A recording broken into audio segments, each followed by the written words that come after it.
Allison Murphy will lead off here in game number 2 of today's East Coast Conference doubleheader here on the ECC Network. Mavericks and the Dolphins here after a 7-6 win for Mercy in game number 1 of this doubleheader. The Mavericks now coming into today's second game, looking very strong in the ECC standings. They now go to a record of 9-6 in conference play, and with a win in game number 2, would be tied in the ECC standings in second place with the Malloy Lions heading into a doubleheader against Malloy on Saturday.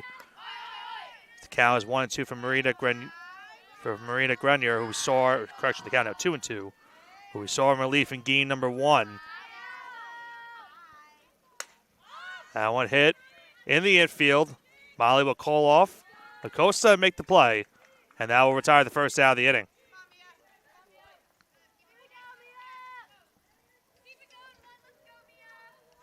Very quick introduction here to game number 2 of this doubleheader, as Mia Harris will now come up to the plate.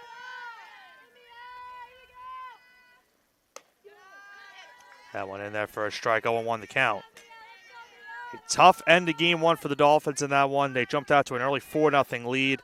The Mavericks then tied the game at 4 in the top of the 5th inning. The Dolphins then regained the lead in the bottom half of the 5th on an RBI double from Olivia Wanser.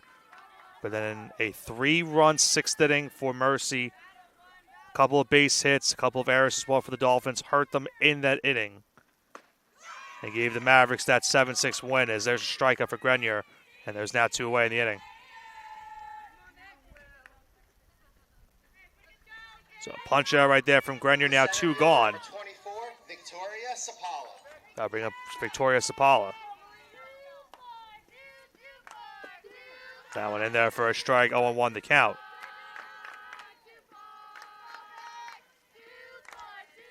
Apologize for the brief introduction for today's game. Trying to go over some audio issues we are having currently here at the softball complex ahead of this second game. As I mentioned, for Mercy, a win today in game number 2 will put them into a tie with Malloy for second place in the ECC standings. Meanwhile, we talked about the scenarios for the Dolphins heading into game 1. The Dolphins need to win both games today and needed one game on Saturday against Dewville to clinch a playoff spot. But with the loss in game number 1, now the Dolphins will effectively have to win both games on Saturday no matter what against the Saints to clinch a playoff berth. So even if the Dolphins were to win this second game right here, the Dolphins still would have to pick up 2 wins against the Saints. It's now 3-1 here for Grenier. And it misses in the dirt for ball 4. So Sapala will work a 2-out walk. So the damage the Mavericks did in that last game and with 2 outs.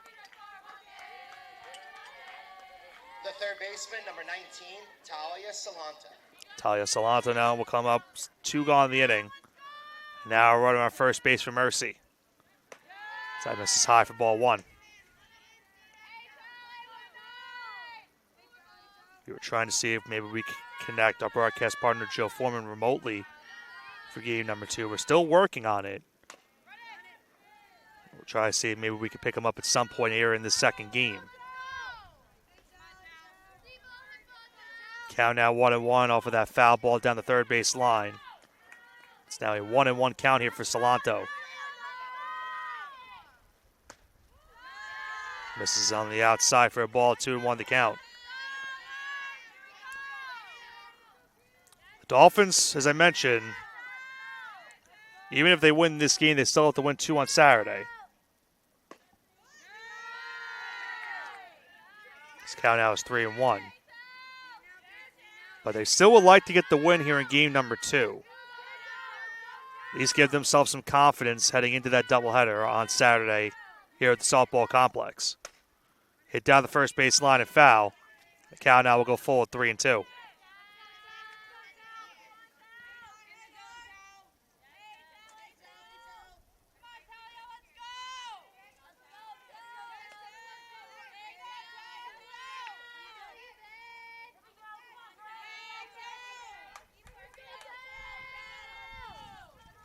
Being told we'll be able to have Joe Foreman in the next half inning. drilled on the left field line, but foul. So what we'll have to do is, during this next half inning, we'll have to cut the broadcast shortly. I'll be able to add Joe to our audio input, and then we will go back live here for the duration of this game. Hopefully with Joe Foreman on the call for me for the duration of game number 2, as Grenier gets a strikeout looking and retires the side. So Marina Grenier gets the punch out here in the top of the first inning, leaves a runner stranded on first base as we head to the home half of the first, with the Dolphins coming to bat in this game against Mercy. All right, we are back here for the home first inning at the CSI Softball Complex. First pitch underway, and Anissa Acosta drilled on her lower left leg, and she's on first base via the hit by the pitch. Now, as I mentioned before, for those who are not here, we're trying to add Joe Foreman, my broadcast partner, to the broadcast call via remotely. We're having some audio issues, as I mentioned, so it doesn't look like we're going to be having Joe Foreman for this game. He will be watching along on the ECC network with us, so Joe will be texting me along the way. All right, Carcano now at the plate for the Dolphins with a runner on first. Shows bunt and takes that first pitch strike, 0-1 the count. Lauren McSweeney is the pitcher here today for the Mavericks. Gets the start in game number 2. We'll give you her stats in just a moment. The 0-1 misses high and outside for a ball. 1-1 now the count. McSweeney on the air. Her 11th appearance, her 6th start. A 4-2 record with 3 complete games and 2 shutouts. 39 and a third of an inning, 47 hits. Continue that in a second as that blooper in the left field is caught. Out there left by Ryer, and there's now one gone. The rest of the stats for McSweeney follows. 39 and a third of an inning, 47 hits, 25 runs, all of those earned. 12 walks, 25 strikeouts. Opponents hitting .285 against her on the season as she has a 4.45 ERA. Now has one gone in the inning off that fly ball in left field. As Amanda Starker takes that pitch on the inside for a ball, 1-0 the count.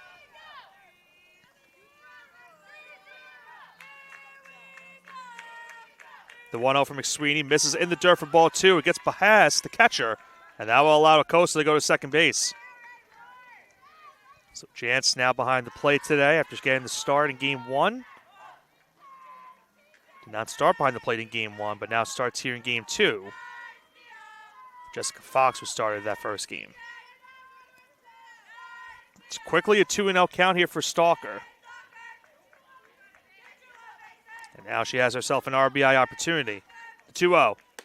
Misses badly outside for ball 3. And McSweeney now is in the 3-0 count. Back to the Dolphins. So that one misses high for ball 4. So it's a 4-pitch walk issued to Stalker. And the Dolphins will have first and second, still one out. The shortstop, number 27, Eileen Balderas. Eileen Balderas now comes up. Still one gone in the inning, but now first and second for the Dolphins. So that one misses high and inside for ball 1.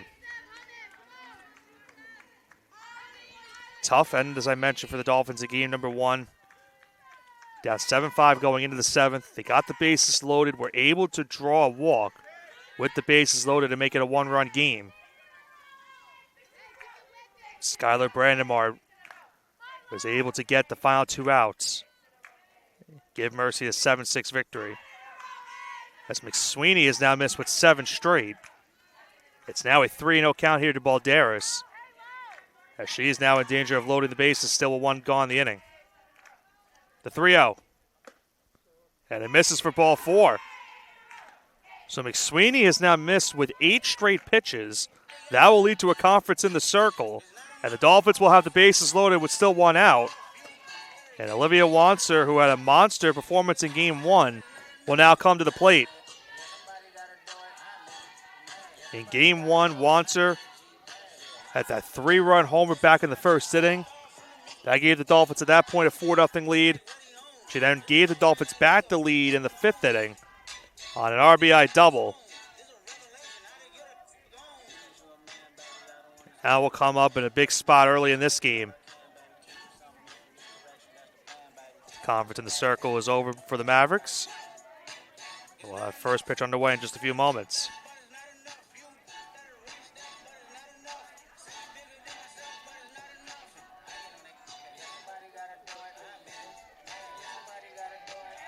The designated player, number 38, Olivia Wanzer.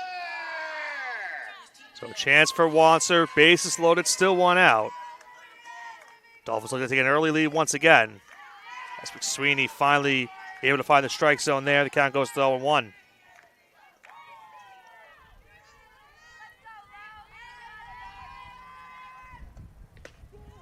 That one in on the inside for a strike now, quickly 0-2.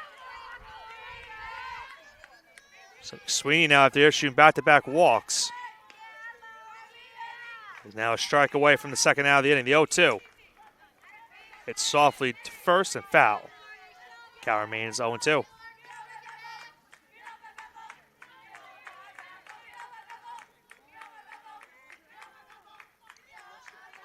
Do it again here at 0-2 for McSweeney. On the outside for a ball, 1-2 now the count.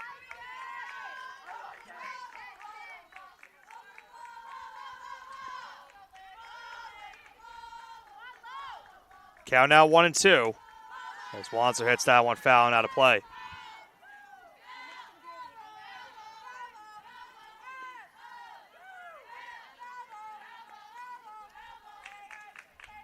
Do it again here on 1-2.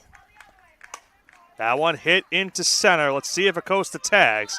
Catch is made out in center field. Acosta thought about tagging, but she holds back at third base. Nice throw out in center field by Sepola, and there's now 2 away. So Wanzer was not able to bring home that run from third via the sacrifice fly. It'll be out to Olivia Warner now with 2 gone. She came up there in that 7th inning with the bases loaded. But went down via strike at the Brandemart.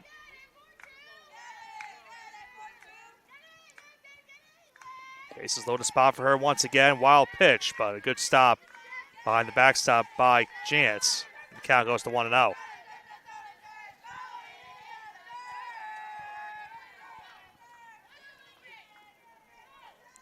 The 1-0. Hit foul and out of play. 1-1 now the count.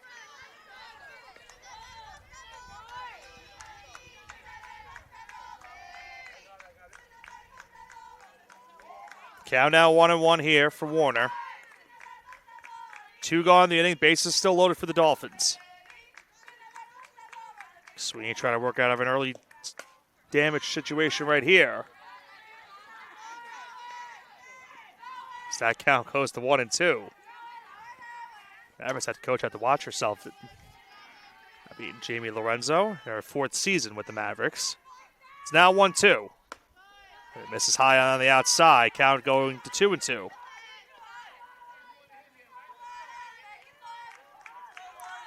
Two and two gone here in the first. Again, hit foul and out of play.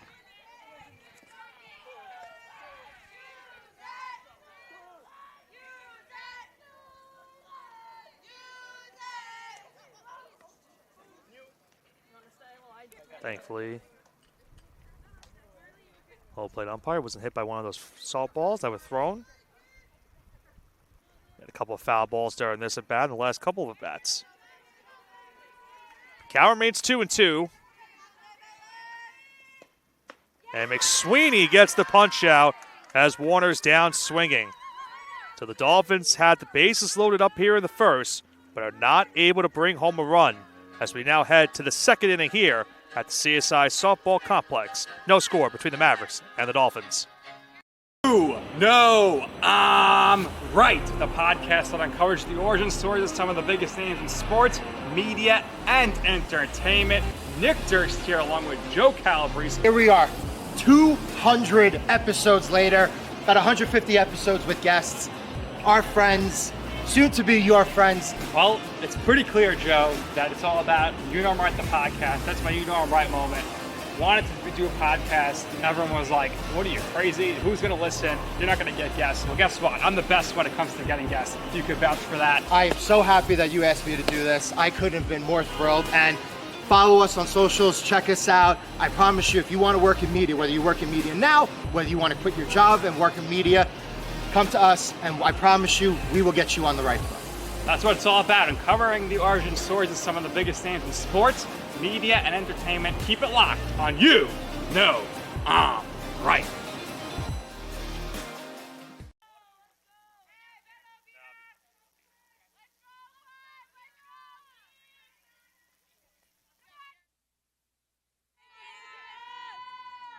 Top of the second inning here at the CSI Softball Complex.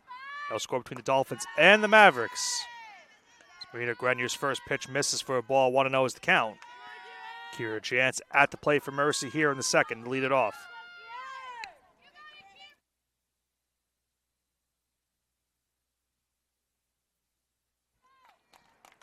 Count now goes to 1-1.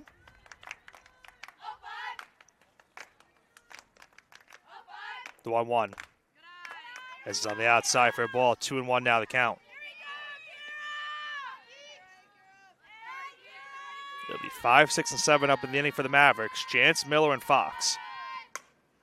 And that one's hit foul, even the count at 2.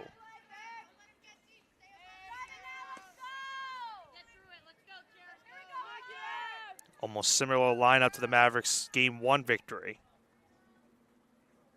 They retreat with foul ball in foul territory.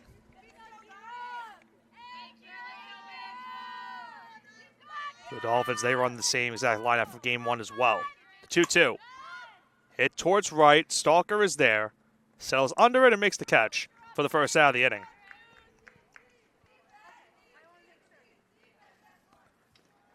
One gone here in the top of the second. Brings up Avery Miller. 22, Avery Miller.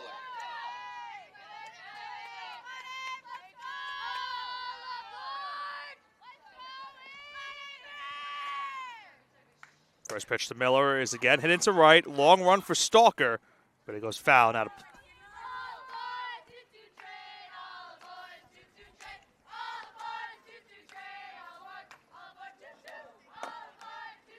so I talked to my broadcast partner Joe Foreman earlier before he got off the headset. Very busy week for us here on CSI Sportsnet this upcoming week. The conclusion of this doubleheader here today. So that one hits foul, now to play. Count goes to 0-2. On Thursday, of course, a huge day for the baseball team, Heroes Day.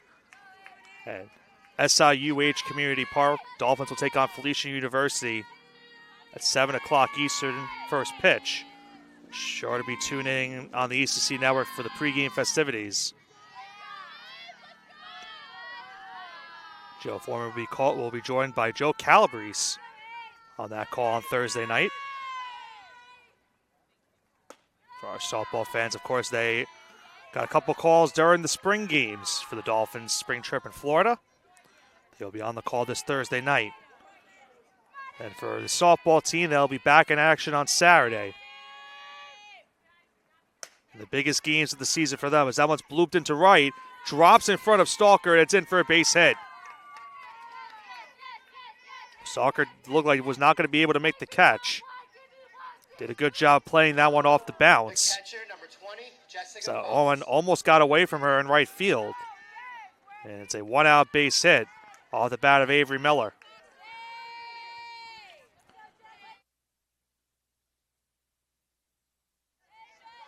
First pitch in there for a strike, 0-1 the count.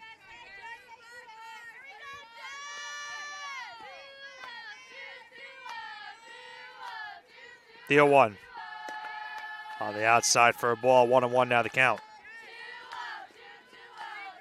Jessica Fox at the plate here for Mercy. Had a nice Game 1. Couple of base hits in that game. Comes the 1-1. Hit again towards right. Another play for Stalker. And again goes foul. Stalker's been very active in this inning. Got the first put out of the inning. Had a ball drop just in front of her on that bloop single the last time. That one going foul once again. Count now 1-2. And that one misses high for ball 2. Count even at 2.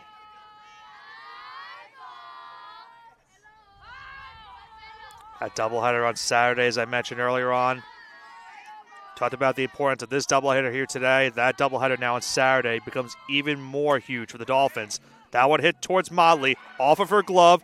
She flips it over to second in time, and that'll be the only play the Dolphins have as they get the 4-6 put out, and there's now 2 away. Miller had really no chance right there. It was a soft line drive. Didn't want to get doubled up at first base. She's out at second. I bring up Madeline Lula now with 2 gone in the inning. She takes a big swing and a miss for a strike, 0-1 the count. Dolphins, as I mentioned Saturday, will have to win both games against the Saints if they want to make the postseason for the first time in the Division II era. The 0-1 misses on the outside, 1-1 now the count.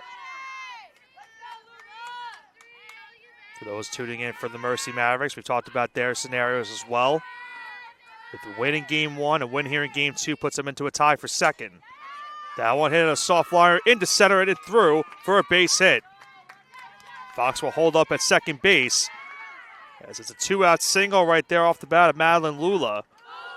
And the Mavericks now have a runner in scoring position. Now bring up Dylan Ryer. The left fielder, number 25, Dylan Ryer. Ryer had a couple base hits as well, the number 9 spot in the order in Game 1. His time is called at the plate. Ryer had 2 hits, scored twice as well. Takes that first pitch on the outside for a ball, 1-0 the count.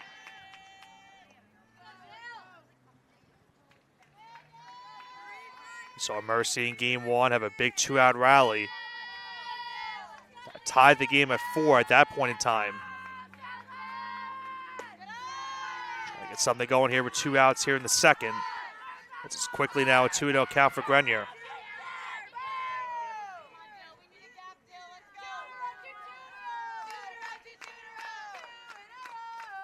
Comes the 2-0. Now one on the outside for a strike, now 2-1. If Ryer is able to get on, it's back to the top of the lineup for the Mavericks. And you're trying to avoid that from happening in this spot. Comes the 2-1. Hit down the left field line, but foul. And the count now evens at 2.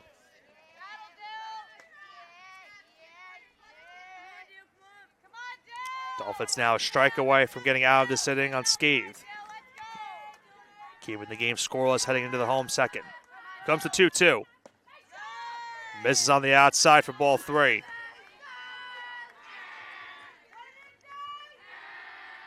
So now full count 3-2. The runners will go on this next pitch. 2 outs in the inning. That one hit through for a base hit. Stalker will throw it to the cutoff, that being Acosta, and they will hold the runner Fox at third base. Dylan Ryer has herself another base hit here today. A 2-out single to now load the bases. And now bring up Allison Murphy back to the top of the lineup for the Mavericks. Ryer has been very dangerous in this game with her bat. Now Allison Murphy, the leadoff hitter, with a chance to do some damage as she takes the first pitch strike, 0-1 the count.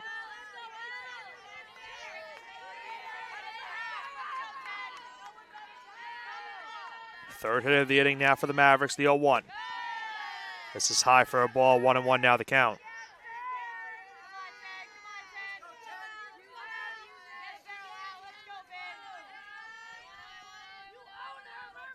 Here comes the 1-1.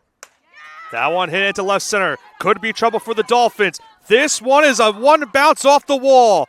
That will bring home 2 runs. The third run will score as well on a bases clearing 3-run double from Allison Murphy, and the Mavericks take an early 3-0 lead.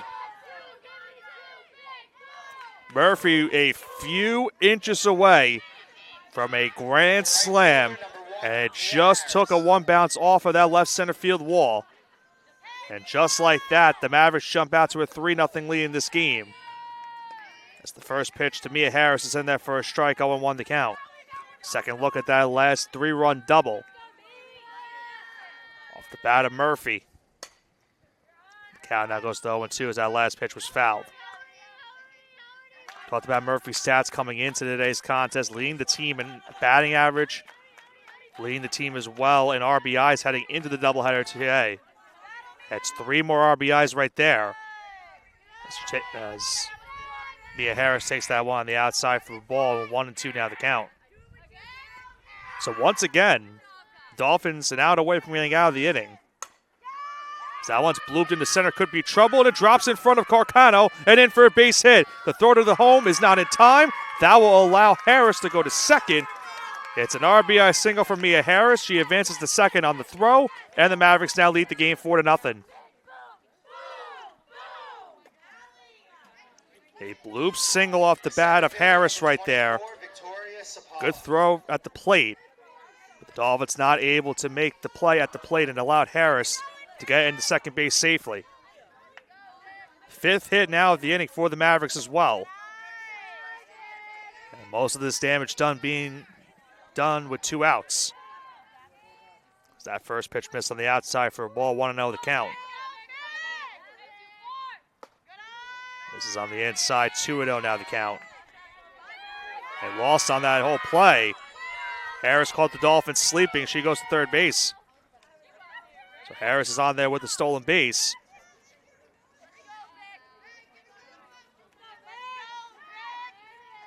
Now a chance for Sepala right here to bring home a run.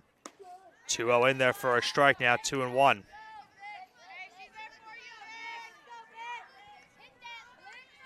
Game 1, Mercy jumped. We're down 4-0. Dolphins had a great start to that game. Mavericks able to work back to win that one 7-6. And it's now a 4-0 lead for the Mavericks here in Game 2. The 2-2 misses high for ball 3. So it's now a full count here.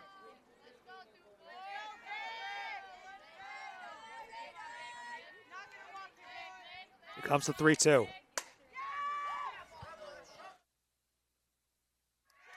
And that one goes over Stalker and into right for a base hit. Sepala will round second. She heads to third base. The throw is not in time. It is an RBI triple off the bat of Victoria Sepala, and it's now a 5-0 lead for Mercy in this game. 6th hit of the inning now for the Mavericks.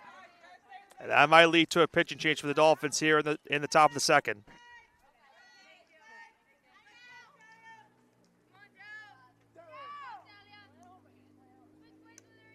Once again, the Dolphins 1 out away from escaping the damage.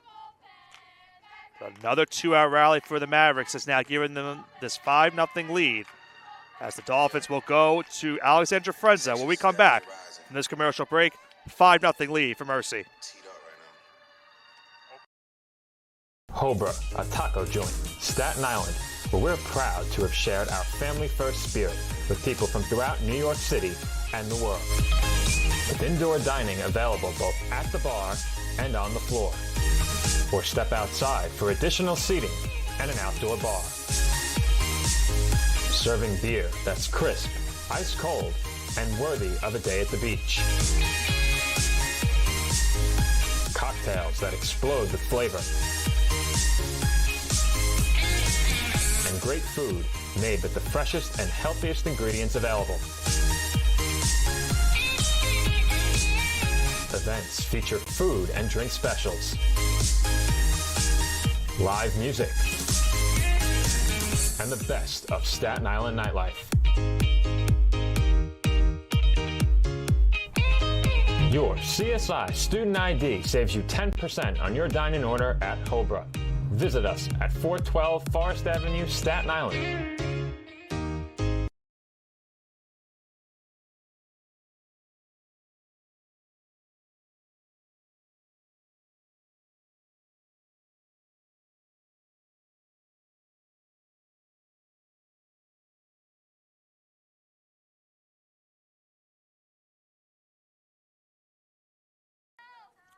Alexandra Frenza now the new pitcher for the Dolphins here. A now 5-0 lead for Mercy in this game. Still 2 outs in the inning. As I mentioned before our last break, the Mavericks doing all of this damage with 2 outs in this inning. A very similar situation that we saw in game number 1 as well. Give you Alexandra Frenza's stats on the season in just a moment's time. As Talia Salento is at the batter here. She quickly has a 3-0 count. 3-0 for Frenza in their first strike, now 3-1. Frenza's 16th appearance of the season. She is 4-5 with 4 complete games. She's pitched 56 2/3 of an inning, 57 hits. That one's fouled off. 36 runs, 28 earned, 32 walks, 37 strikeouts. Opponent's hitting .266 against her. She has an ERA of 4.45 on the season. She comes in not an easy spot here for the Dolphins. Now trailing the game by 5.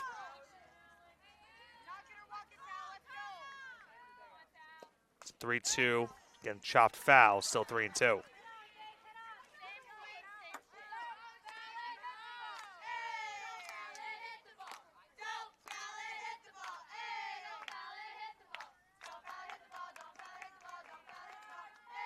Do it again on 3-2. That one drilled on the left field line, but foul.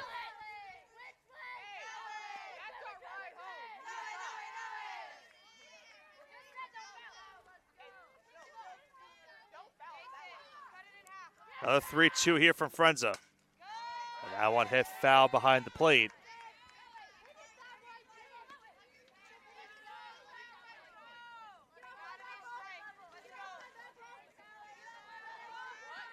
Do it one more time again on 3-2. And that one is swung on and missed for strike 3.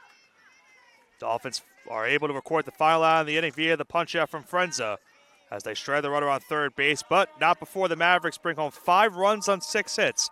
Here in the top of the second, we head to the home second inning. It's now a 5-0 lead for Mercy.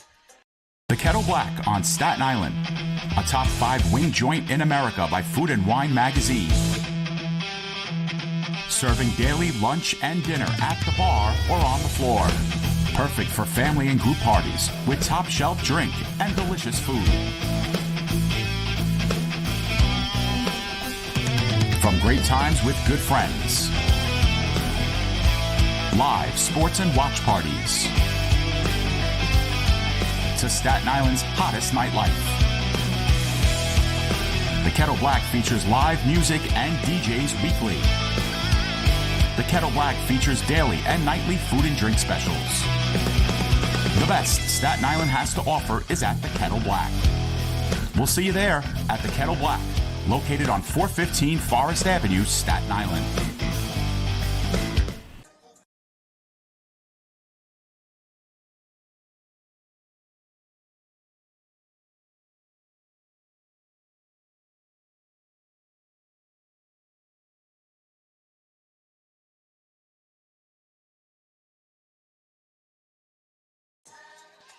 Home second inning here from the CSI Softball Complex. 5-0 lead now for Mercy in this game.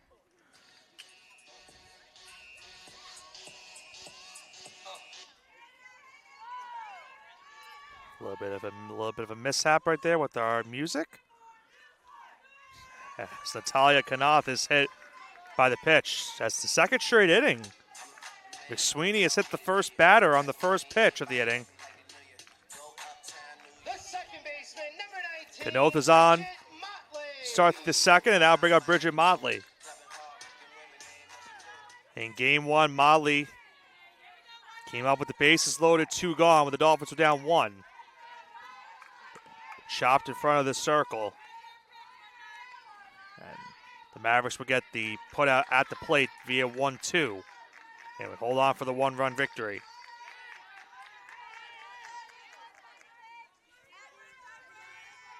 Quickly now a 2-0 count.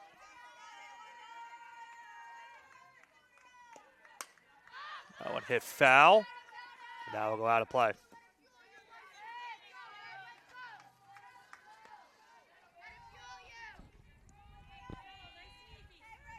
So if everything is right now with our audio, we might be joined by Joe Foreman in the next half inning. That one hit a long way to left center. Bridget Motley hits that one off the wall. Kanoth will go to third. Motley's into second base standing with a double. First hit of the game for the Dolphins, and it's a loud one off the bat of Bridget Motley. As the Dolphins try to get back into this game. The left fielder, number 12, Alyssa Acosta. Alyssa Acosta now will come up as you get a second-hand look at that double off the bat of Motley. A few inches shy of a home run right there. And now Alyssa Acosta comes up with second and third. Still nobody out in the inning. So that one in there for a strike. 0-1 the count.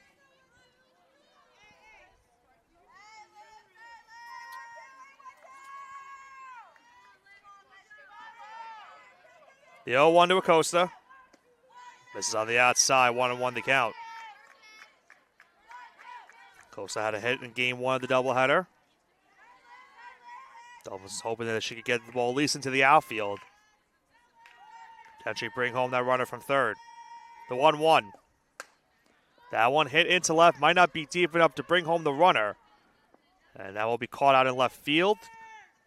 Cano thought about running, but holds back at third base. And there is now one away. We saw in the first inning, the Dolphins had the bases loaded. And Olivia Wanser had a fly ball hit to center field that was not deep enough to bring home the runner in that inning. That one, the similar situation right there, not deep enough to bring home Kanoth from third. And speaking of Alyssa Acosta, she now bats with one away. As she hits that one into center. Long run in center field. That one takes a one bounce off the wall. That will bring home 2 runs for the Dolphins. Kanoth and Motley both score.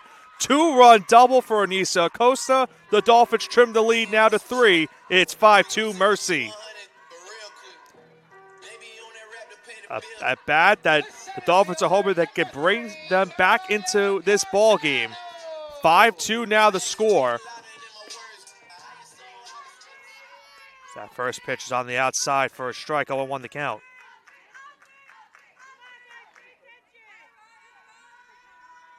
Corner infield is moving in. Carcano shows bunt, and it goes foul. So right now the count they have on the board is 1-1. I thought the home plate umpire initially said strike one on the first pitch. Keep it at 1-1 for now. Count now goes 2-1. I think it is 1-2. The count is, so I was right. The count is 1-2.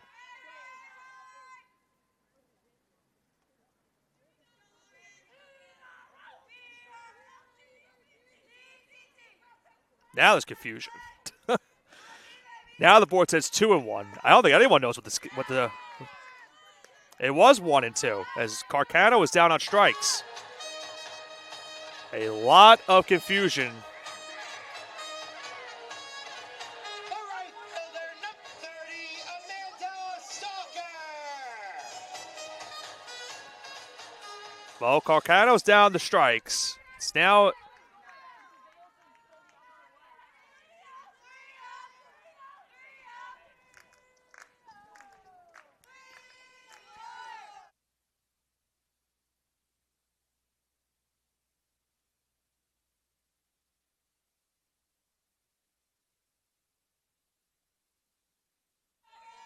Two outs of the inning now after that strikeout. Count now 1-1.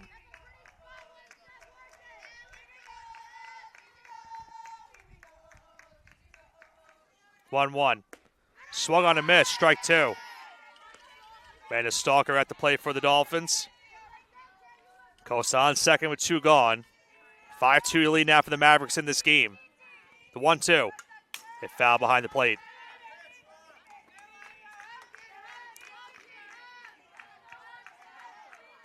Stalker trying to extend the inning for the Dolphins here.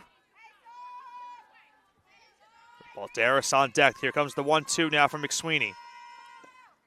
And that one swung on and missed for strike 3. So after issuing the 2-run double to Acosta, it's back-to-back punch-outs from McSweeney, and she retires the side. As the Dolphins do shred a runner on base in the home second, but not before Alyssa Acosta cuts into the deficit for CSI. Her 2-run double now makes it 5-2 Mercy as we head to the top of the third.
We're back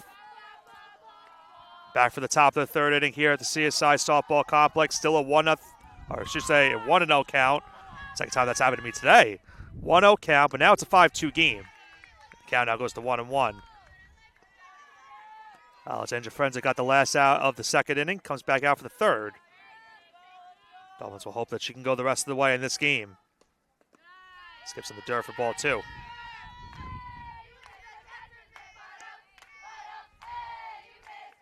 For the Mavericks up in the inning.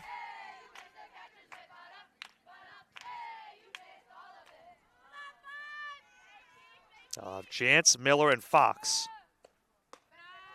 So misses for a ball, 3-1 the count. 5, 6, and 7 up in the inning here for the Mavericks. Their lead now down to 3 in this game.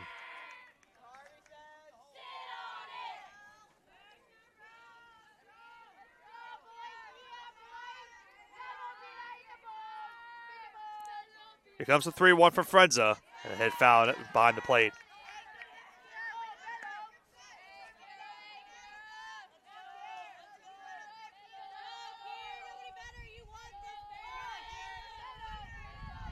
Full count now here for Frenza. That one hit a long way into left center. Could be trouble for Acosta. It takes a one bounce off the wall.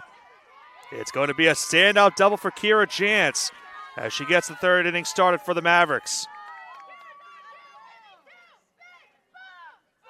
Jantz worked the count full at 3-2.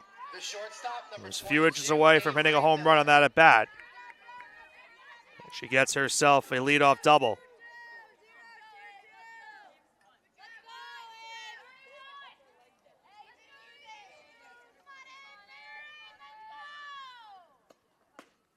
First pitch misses on the inside ball, 1-0 the count. Avery Miller, the batter, at the plate for Mercy. They're already 1 for 1 in this contest.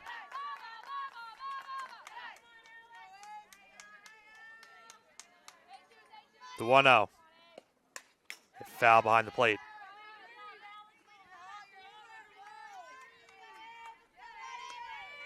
Count now even at 1 apiece.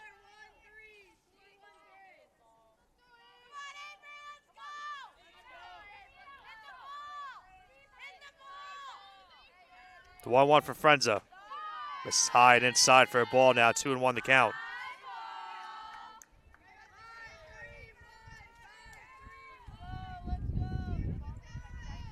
Again, the signs from her first base coach.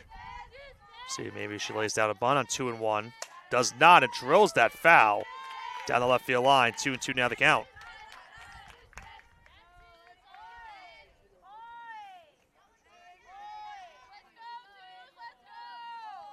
Saw Frenza pitch this past weekend against Malloy. That outing against the Lions went 6 innings, allowed 5 hits, 3 runs, 2 earned, 1 walk. Now record a strikeout.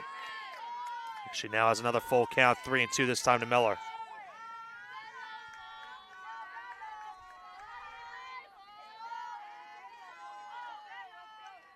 Now full count here, 3-2 to Avery Miller. And it misses low and inside for ball 4. So Chance gets the leadoff double. Miller draws the walk. It's still now first and second, still nobody out. And it brings up Jessica Fox.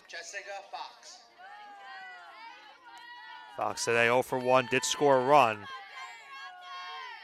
Last time she came up to the plate. She takes that one on the outside for a strike, 0-1 to count.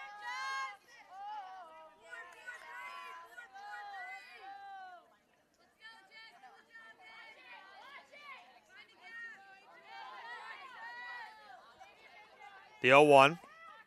Fox shows bunt. No avail. Throw to third base, not in time. That will allow Chance to go from second to third and now to home. It's now a 6-2 lead for the Mavericks in this game. They showed bunt on by Fox. While that happened, Chance went to third base. And the low throw then went off the glove of Balderas and into the outfield. And allowed the runner to score from second to third.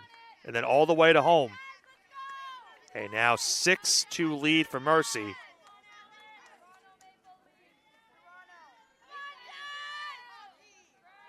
So I believe that will go down as the first Dolphin error as well in this game, in this one. Count now goes 2-2. Another tough break for CSI today. Low throw from Kanoth. Tough play for Balderas. As the count once again now goes to 3-2. The throw was low. And where Balderas went to scoop it up is where the runner was sliding into third base. I believe it tipped off the glove of Balderas. And even if she was able to make the catch, but not have been able to make the tag. As Fox works the walk. Trouble brewing for CSI, already running the inning. Still first and second. Still nobody out. And Madeline Lula will come up to the plate now. Dolphins moving the quarter infielders up. Expecting a bunt here from Lula in the 8th spot in the order. She does show bunt. Doesn't make contact with it. And they do say that Lula made contact with it.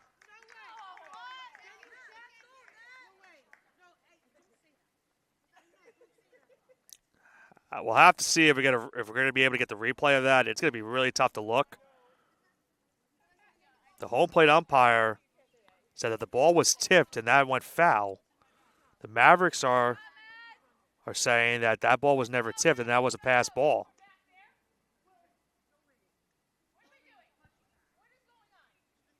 Tracy Garofalo looking for an explanation.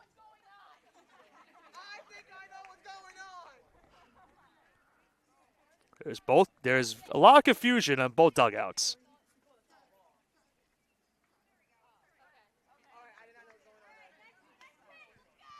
Still not sure what's going on.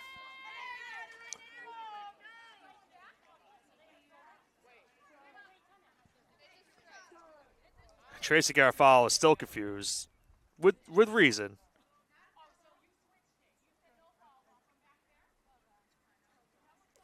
And now Tracy Garofalo is not happy as the umpire towards second base made the indication that the ball was not tipped.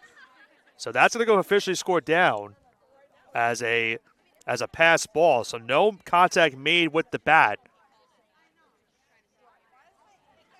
So for our statistician to my left, Steph, who is conversating with our public address announcer, Joe Calabrese.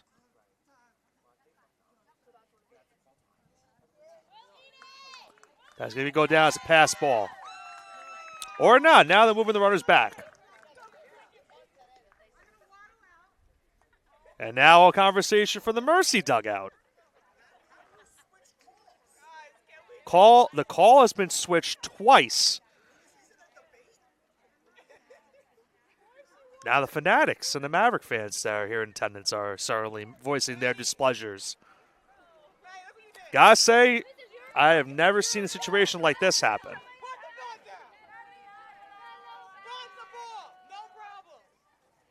You can't really blame both sides for being aggravated with the call.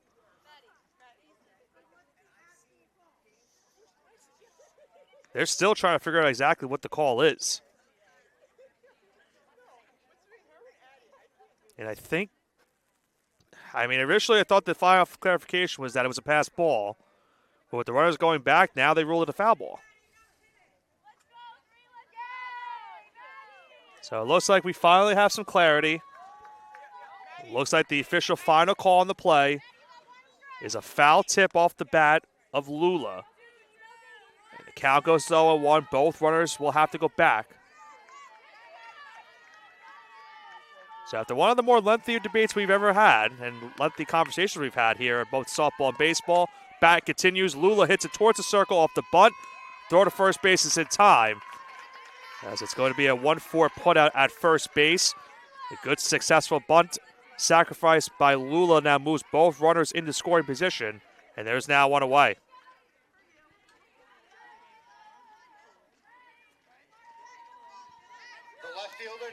Gotta say, we've had some clarity and a final wording on that play, and yet I am still very confused as to the whole situation.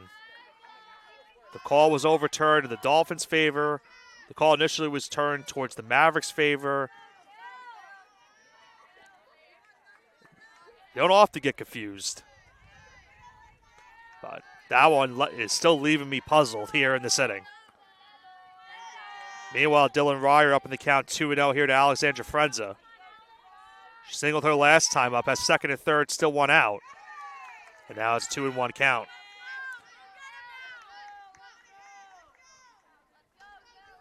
Avery Miller over at third. Jessica Fox on second. The 2-1.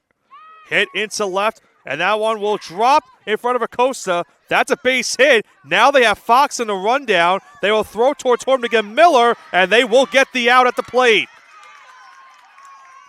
So Acosta was not able to make the catch out in left field, but that caught Fox, who was at second, in a rundown as the dust cloud engulfs us here behind home plate. But it's going to be, I believe, and we'll get the official ruling of the putouts. There's now 2 gone in the inning. Mavericks still have second and third. That one in there for a strike. Let's get a second look. The ball drops in front of Acosta. Fox thought initially that was going to be caught, then made the run towards third, but the runner at third did not move, that being Miller. She then went home and had no chance on that play. So the official scoring on that play is going to be 7-4-2 on the putout at the plate.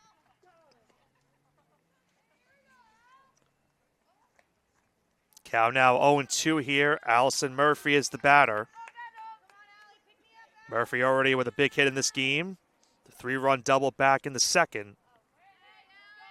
That gave Mercy an early 3-0 lead.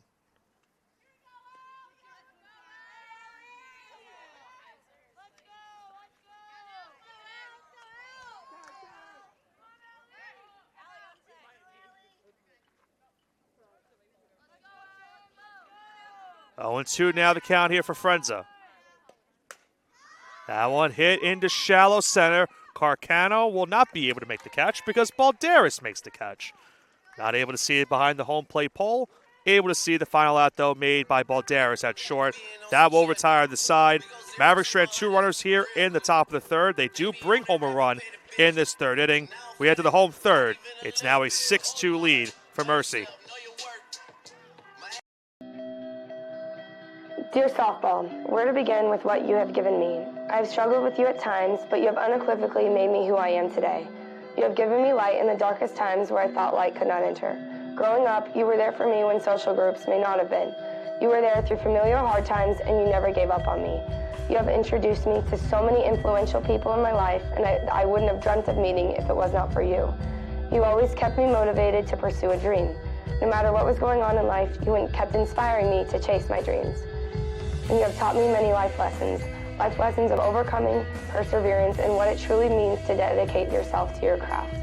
You have taught me that success is not guaranteed or promised, and that it is earned every second of every day. Softball, you have guided me, pushed me to be my best, and inspired me. You kept me going when I thought I had no more to give.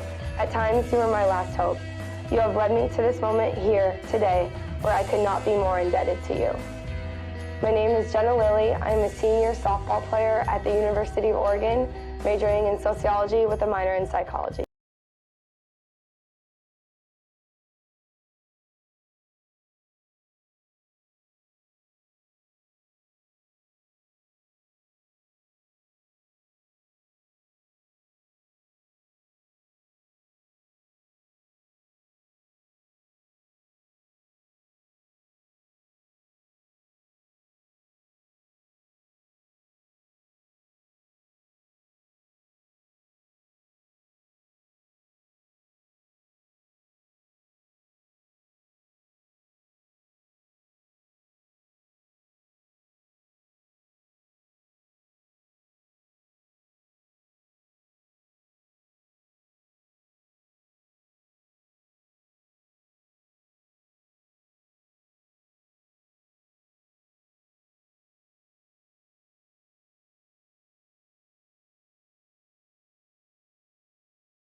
All right, after a brief discussion here in the bottom of the third inning, it's now 6-2 lead for the Mavericks after what will undoubtedly go as one of the more unusual innings we've had here at the CSI Softball Complex. But I think we've also fixed our audio issues, as I am right now joined by my broadcast partner, Joe Foreman.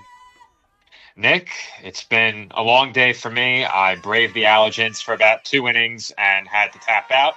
I'm back up in the office, but I'm where I belong on the call. Glad to have you on the call once again, and I'm not sure how much of that last half inning you caught, but I've never been more confused in my entire life, Joe, as Balteras hits that one down the left field line, and that one is caught in foul territory for the first out. Never more confused in your lifetime as a broadcaster, huh? That bad? It was the fact that we had the initial call that the batter didn't foul tip the ball, and it was called a pass ball. Then the second base umpire overruled the call, and then they had to think about it and talk about it for 5 extra minutes. 5 minutes. That's it was a very long conversation where both coaches were confused at the end of the call, which you don't see very often. Well, I always say if both benches or both coaches are upset with you, something went wrong somewhere. Something definitely went wrong on that play. And then you had a rundown after that play was over, so my head is pretty much all scrambled at this point after that top of the third inning. All right. 2-0. I guess I'm just in time. You're just here in time as Wanser hits that one foul and out of play. 2-1 now the count. Well, our situation, we've done remote broadcasts with me before very easily on the larger mixer. Not so easy on this one. No, we're still technically kind of playing around with your audio as we speak as well. But yeah, it's been a little bit of a troubling time these last couple of hours and minutes trying to fix it. As time was called for the circle conference between catcher and pitcher here.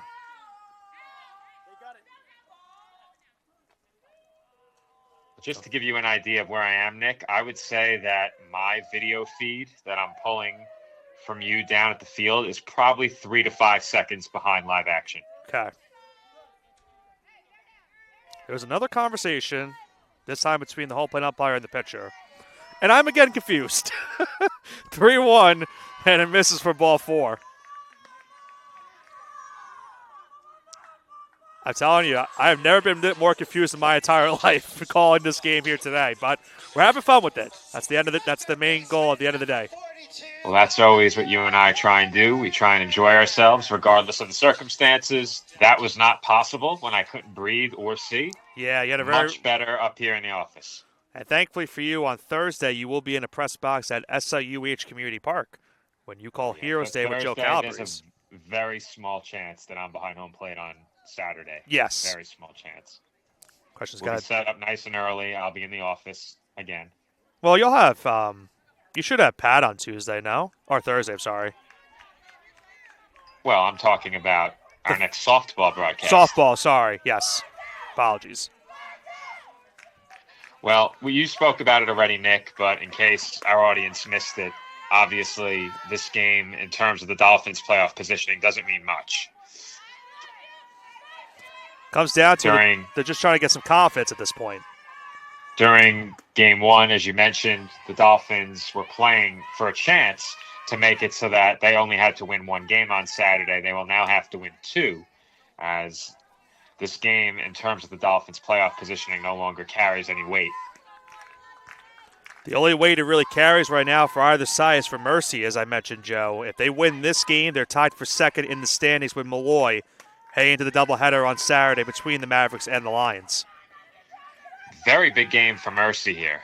Very big game for Mercy. Obviously, you'd like to be a top 2 seed if you get the chance. Though, in the grand scheme of things, it really isn't that important. Because that one hit into right field. And it is caught out in right for the first, or the second out of the inning, excuse me. But going back to your point about home field advantage as well. You don't gain any home field advantage for finishing as a top 2 seed. So there really isn't a huge benefit, but it's still an achievement. Mathematically, they would be alive for a number 1 seed. Yes. With that extra doubleheader on Sunday, you're absolutely right. That right now spot hold by Stack. So Olivia Wanser takes that, Halia Kanoth takes that first pitch strike. Olivia Wanser is on first base. I told you, Joe, I am still very confused from that last half inning. Well, to be fair, I'm about 3 to 5 seconds behind, trying to avoid talking over plays as well, so I'm sure that's not helping you. That's all right. It's honestly the least confusing thing I've had happen the last half inning. Cal now 1-2. And the big question for me is, how do I actually sound? Does it sound like I'm a robot on a cell phone? Because a lot of the time. Not that I could pick up. I mean, you can obviously tell well, it's remote. You won't. The audience will. Like I do have a professional headset as well back at home. Like I said, I've been trying to play around with the audio to make it not sound too loud in a sense. I think we have the right levels now, so I won't touch it for the duration of this game. Hopefully I won't have to. 3-2. As long as you and I are equal. Hit foul. Yes. I think we are. I think we're good. At least I hope. Good. At least I hope. Some of our CSI women's basketball players here now in attendance after we saw the baseball players in attendance for game number 1. That one hit up the middle. But a nice line drive catch on center field will retire the final out of this third inning. Dolphins trying to runner here in the home third. We head to the top of the fourth inning. We'll talk more about not only softball's chances for the playoffs, Joe, but when we come back, we'll talk about baseball's chances as well for the postseason. Mercy leads this one by the score of 6-2. Campuses nationwide, the NCAA is making transformative changes for student athletes. While they pursue their biggest dreams, we're launching new initiatives to help them. Life-changing education opportunities are just the start. The NCAA is providing enhanced mental health services. We're guaranteeing scholarships and tuition and expanding access to healthcare. Visit ncaa.org/change. They look towards the first base umpire on the 0-1 pitch. Count now 1-1. So back for the top of the fourth inning, a 6-2 lead for Mercy in this game. Nicholas Pavone joined on the broadcast today by my broadcast partner, Joe Foreman. Skips in the dirt for ball 2. And Joe, before we went to that last break, we talked about baseball's chances of making the postseason this year. I know you have a little bit more intel in terms as to what baseball needs to do this season in order to make the playoffs for the first time in the Division II era. Well, I'm certainly not the authority on what it will take. Into left. Costa makes the catch for the first half, but go ahead, Joe. I'm certainly not the authority on what it would take for the Dolphins to reach the postseason, but I took a look at it, and based upon my own crunching of the numbers, 2 wins should lock it up for the Dolphins. However, it could be less depending on what happens leading up to that final weekend of conference play. Yes. Of course. For the Dolphins to miss, things would have to go very badly for them against the Uville, and things would have to go just well enough for the Mavericks and very well from the Knights. So we'll look at the Dolphins' schedule in just a moment. The count currently 0-1 here for Alexandra Frenza And it misses high for ball one, 1-1 now the count. As we mentioned, this upcoming Thursday is Heroes Day at SIUH Community Park against Felician University, a non-conference game. The Dolphins then will face Dominican University next Tuesday against the Chargers, and then they will end their conference season against D'Youville. 4 games here at the baseball complex, 1 game on Friday, 2 games on Saturday, including Senior Day, and the season wrapping up on May the 4th on Sunday. That one hit out into center. Carcano rests under it, makes the catch, and there's now 2 away. Well, Heroes Day, always a huge date on the baseball calendar that we look forward to every year. And this season, the event moves into Staten Island University Hospital Community Park. We're certainly looking forward to that. For the Dolphins, obviously, a non-conference game, not the most important game remaining on the schedule, but in terms of everything that surrounds that game, a very, very important date for the baseball program. And Joe, I talked about this to you as well after our conclusion of Saturday. Could be a history-making day as well on Thursday night at SIUH Community Park, as that one hit into left, a blooper, tough play for Acosta, and she makes the diving catch on the slide, and that will retire the side. A nice play by the Dolphin left fielder to end the top of the 4th inning. But before we go to break, Joe, make that note about baseball's history-making night potentially on Thursday. Chris Palomini needing 2 home runs to break the all-time record for most home runs by a Dolphin in a single season. We'll talk a little bit more about that when we come back from this commercial break. Mavericks lead this game 6-2. That's a timeout on betting. It completely changed the game, and you didn't even notice. Let me break it down for you. Betting ads are applying full court pressure and getting you to play the game. Many of you are falling for it and losing big money. Addiction is happening in some more than others. Now players are getting harassed by bettors. And we all know that's not how the game is won. So it's on us to be good teammates and draw the line to stay ahead of betting consequences. Back for the home 4th here at the CSI Softball Complex. Still a 6-2 lead for the Mavericks of Mercer University as the Dolphins come to bat here in the home 4th. But, Joe, you had a comment about the Dolphins' upcoming schedule for the next week. Well, obviously, the game on Thursday, a non-conference game against Felician on Heroes Day, as we mentioned. But also, we have one other non-conference game. Could be trouble. This one is gone. Bridget Motley hits a solo home run, cuts you off as well, Joe, and now makes this a 6-3 game. Huge home run for the Dolphins. Now makes this a 3-run contest as they try to fight their way back into this one. Well, that's what happens when you're 3 to 5 seconds behind, Nick. Sometimes one big swing interrupts your point. But the Dolphins pulling just a bit closer, and it's good to see this Dolphins team with that kind of energy. Obviously, I'm getting a look at the celebration a bit behind, but Nick, this team playing a game that in terms of the standings doesn't mean much. To see them come through with a big home run like that and celebrate the way they did. Good to see if you're a fan of this Dolphins team. Still plenty of investment in this game. Still a lot of investment, as you mentioned, but of course we know if they can get at least the win, they can come from behind and win this game.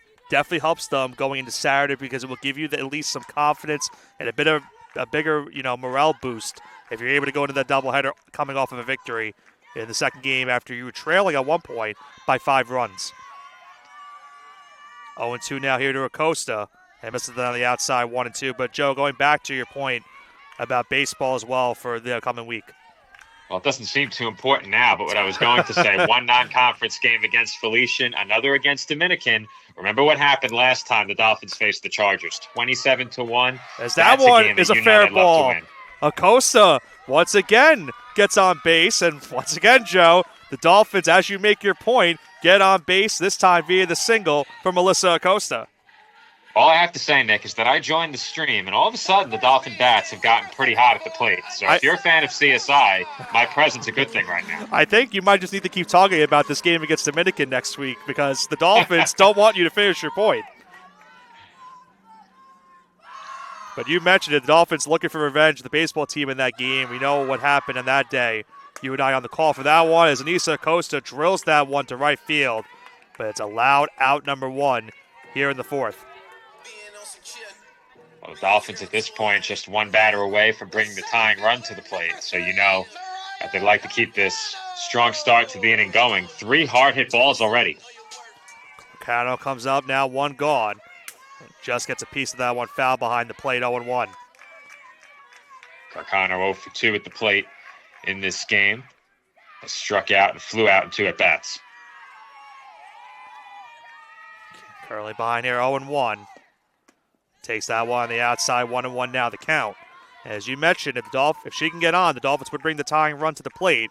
And when you have your best hitters coming up in Stalker, then you have, after that, Wanser. So good chance, or excuse me, Balderas, and then it's Wanser. So a good chance for the Dolphins. If Carcano could get on, they could tie this game with one swing. Here comes now the 2-1. It foul now 2-2. For the Dolphins in this game, just 4 hits. Those 4 hits have come from 8, 9, and 1. Motley 2 for 2, Acosta 1 for 2, Acosta 1 for 2. Bottom of the order, as well as Anissa getting some job done as that one is hit foul and out of play toward the Dolphin dugout. Remains 2-2. But as you said, Nick, the bats that you'd want up as the tying run, right behind Carcano. Huge opportunity here if she can get on base.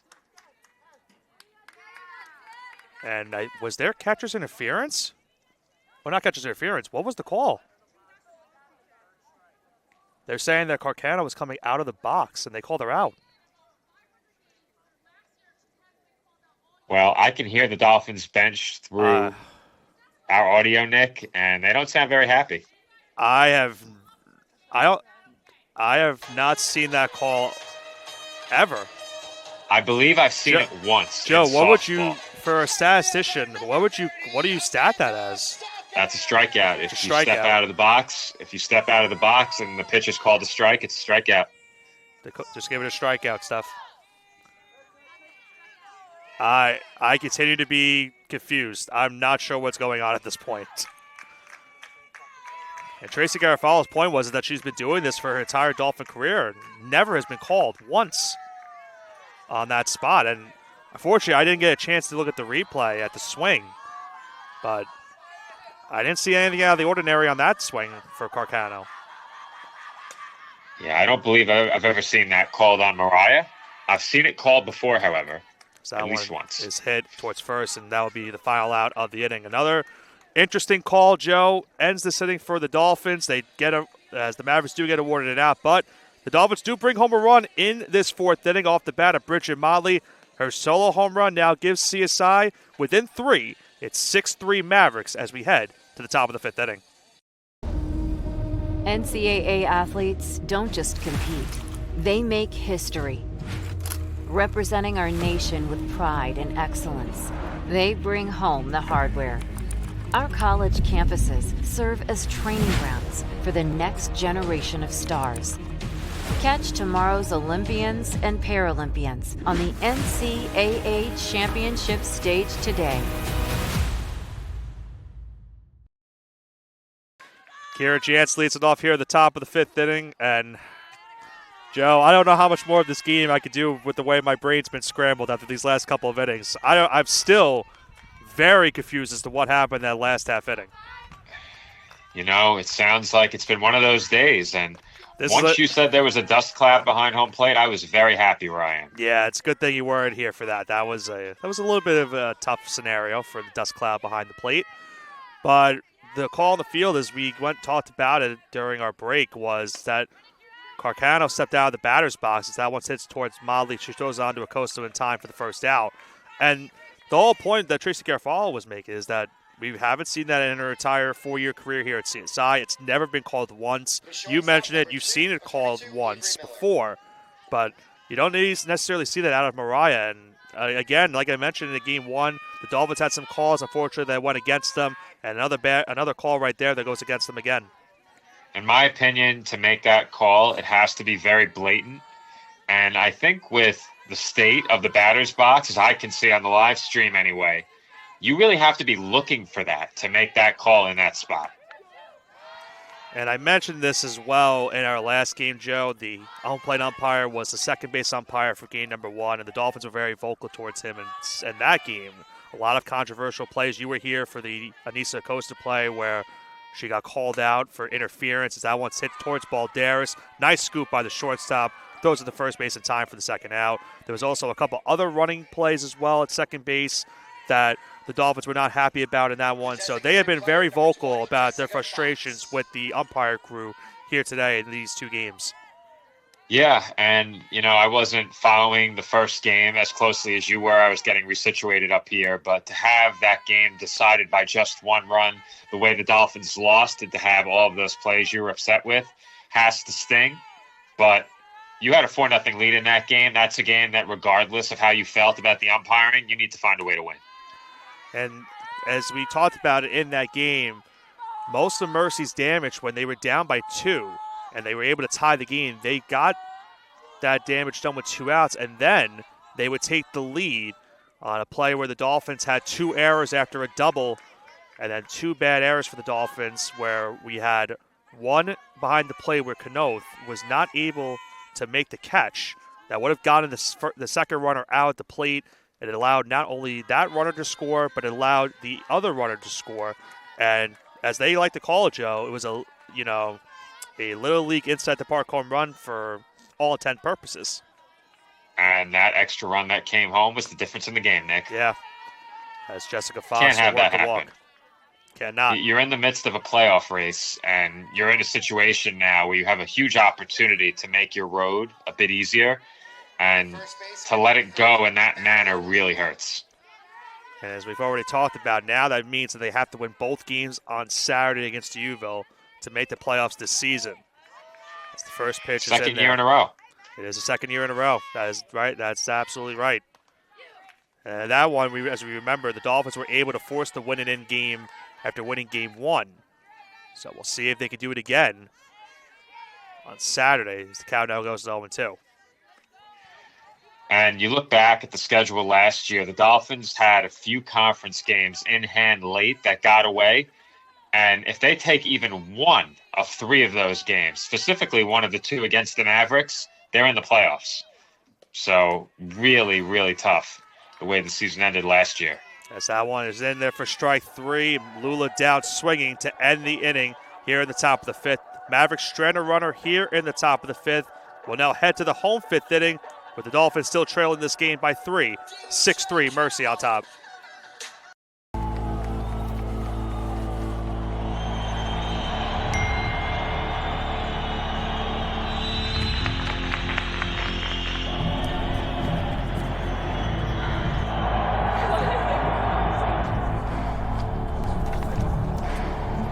If you want to win in every arena of college life,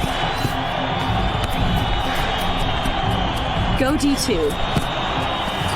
Make it yours. Balderas will lead it off here in the home 5th inning. Still a 6-3 lead for the Mavericks of Mercer University. Dolphins down to their final 9 outs in this contest. Liam Balderas takes that first pitch for a ball. 1-0 the count. Balderas at the plate in this game today, 0 for 1. Misses high, 2-0 also has down a the walk. count.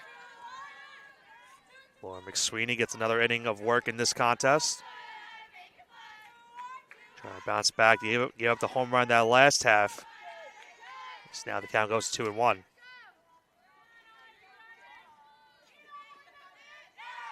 Four, 5, and 6 up in the inning for the Dolphins. 2-1. Drill down the right field line. Long run in right field. And it is not caught out in right field. That will allow Balderas to get the second. We'll see how they score that one on that play. But the Dolphins with an early extra base runner. They will certainly take it, regardless of the scoring, Nick. CSI continuing to hit the ball hard in this game. We've seen plenty of that from the Mavericks from the start. But the Dolphin bats beginning to heat up here, trailing by 3 in the 5th. I think that will go down as a double right now, Joe, is what we have scored. So 5th hit of the game for the Dolphins. Now runner on second, nobody out. The first pitch strike now to Olivia Wanzer, who, as we both saw in game 1, 3-run homer. And the first inning had an RBI double as well. Now another RBI opportunity right here. Wanzer in this game 0 for 1 with a walk and a flyout. Now has a 1-1 count as we got a second-hand look at that play out in right field. The 1-1. This is on the inside for ball 2. Falling behind in 2-ball counts against the middle of this Dolphins order. Not where you want to be if you're McSweeney. 2-1. Misses low for ball 3. And now McSweeney is in danger of walking Wanser and bringing the tying run to the plate. That last pitch from McSweeney, number 90. Here comes the 3-1. In there for a strike now, full count, 3-2. So a huge pitch from McSweeney here in this spot with a runner on second, still nobody out. But here comes the 3-2. Dribbled down the third base line, but foul. Well, the open base gives you maybe a false sense of comfort here in a spot where a base hit could bring home a run.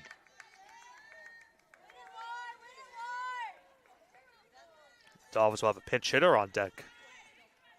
Looks like Salil Smith will get an opportunity as Wanser hits that one towards short. Off the backhand, long throw to first base is in time. A great defensive play out at shortstop by Miller. And there is now one away in the inning. Not an easy play there. We've seen a lot of those chances this week on the backhand, over the weekend, last week, and throughout the week. But those are not easy chances, and Miller made it look easy on that last play. Huge hit right there. As I mentioned, Salil Smith will get in at bat here with one gone. And now the runner on second. A good thing Joe Calabrese said 00, not number 00. It's also a good thing that he pronounced her name correctly, Nick. I said it wrong. You did. Soleil Smith, excuse me. Told you my brain's been scrambled all night. That's true. That's true. It's been a very interesting contest, but as I've told you, Joe, multiple times, is it really a softball baseball broadcast if something unusual doesn't happen with us on the call? I would say no. It's a boring broadcast if nothing happens that we haven't seen. That's true. Smith hits that one third base line, but foul, and the count goes to 0-2. With a runner in scoring position here, a runner that was at second with nobody out, this is a spot where the Dolphins have to come through and get at least one home, trailing by 3. And now with one out, McSweeney has a chance to get a strikeout here. To get up the double, get back-to-back outs. Here comes the 0-2. This is a high and outside ball, 1-2.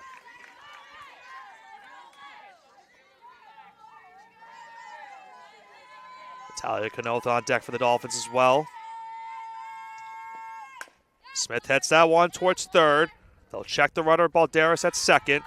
And Smith is out at first base for the second out of the inning. Well, it also hurts now with obviously 2 outs in the inning that you need a base hit now to get Balderas in from second here, but they didn't move her up to third either. Either of the previous 2 batters, both unable to move Balderas up to third and make it a bit easier perhaps with 1 out rather than 2. And if you're the Dolphins now, you're looking for a big hit from Natalia Kanoth. And keep in mind, if Kanoth can get on with the way Bridget Motley has swung the bat here today, you would certainly love to have her up in a spot where she could represent the tying run. As that first pitch is in there for a strike, 0-1. Well, Motley is the only Dolphin in this game with 2 hits. Obviously, the long home run, her last time up, and a double a bit earlier in the game. Count now 1-1. Balderas remaining at second, 2 gone now in the inning. That one misses high for a ball, 2-1 now the count. That last pitch from McSweeney, number 100. Of course, the Mavericks would like her to go the full way in this one. Still 4 more conference games left in the season. As now the count goes to 3-1. Good thing for the Mavericks, they have a couple days off in between this game tonight and then heading into Saturday. But then they'll be right back at it on Sunday after their doubleheader with Malloy on Saturday night. It's now full count, 3-2. Big cheer, 3-2.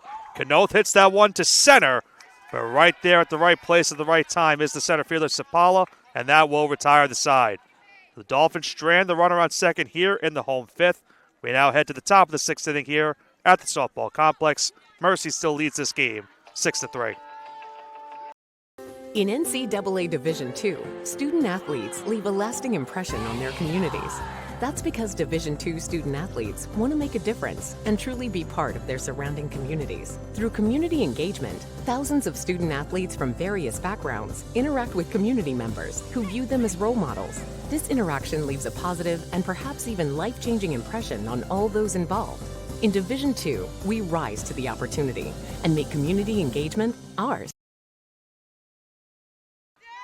0-1 count here for Dylan Ryer here in the top of the 6th inning. Still a 6-3 lead for the Mavericks in this game.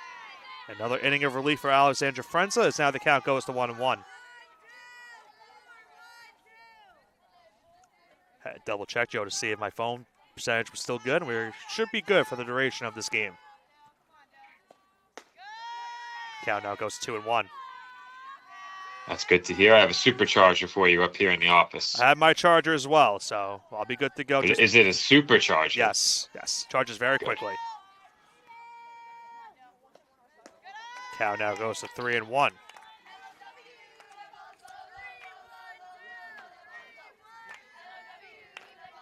You and I, of course, had a very busy weekend on Saturday with both baseball and softball here at their respective complex.